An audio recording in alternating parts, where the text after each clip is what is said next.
Imagine if you could become 37 times better at anything in just 1 year. Sounds crazy, right? But here's the math. If you improved by just 1% every single day, those tiny changes compound until you are 37 times better at the end of a year. That's the central message of James Clear's best-selling book, Atomic Habits. Today, we'll dive deep into its most powerful lessons, with real-life examples and practical steps you can apply right away.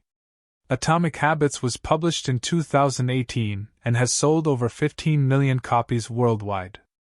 It's not just a book about habits, it's about how small, consistent actions shape our identity and ultimately our destiny. Clear doesn't focus on overnight transformations.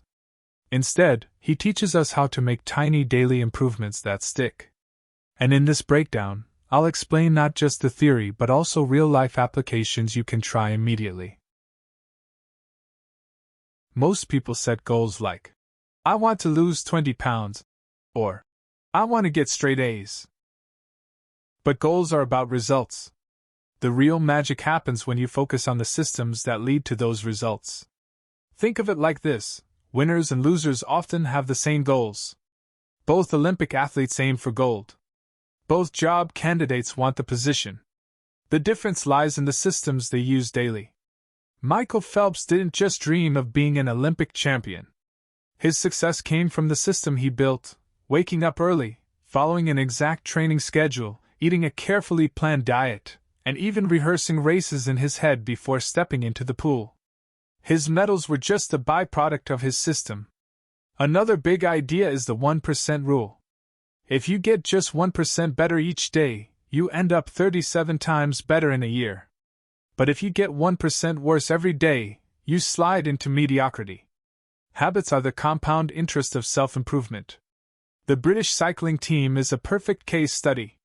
For decades, they were average. Then coach Dave Brailsford applied the idea of marginal gains. He improved every small detail: bike seats, tires, training recovery, even the pillows riders slept on. None of these changes alone won races, but together they transformed the team. The result? They dominated the Tour de France and the Olympics. Clear also gives us 4 simple rules for building better habits.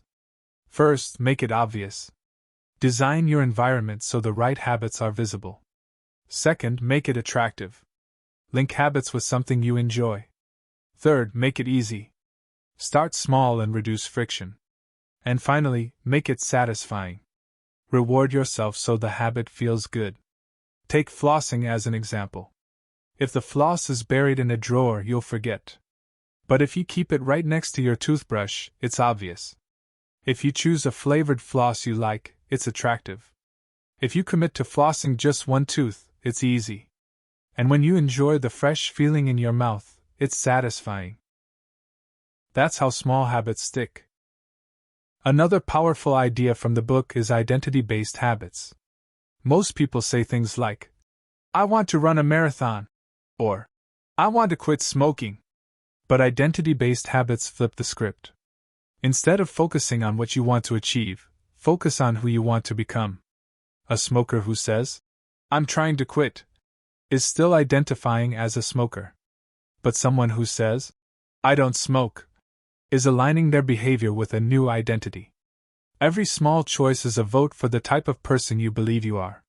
If you want to be fit, don't just work out. Become a person who never misses workouts. Identity drives consistency.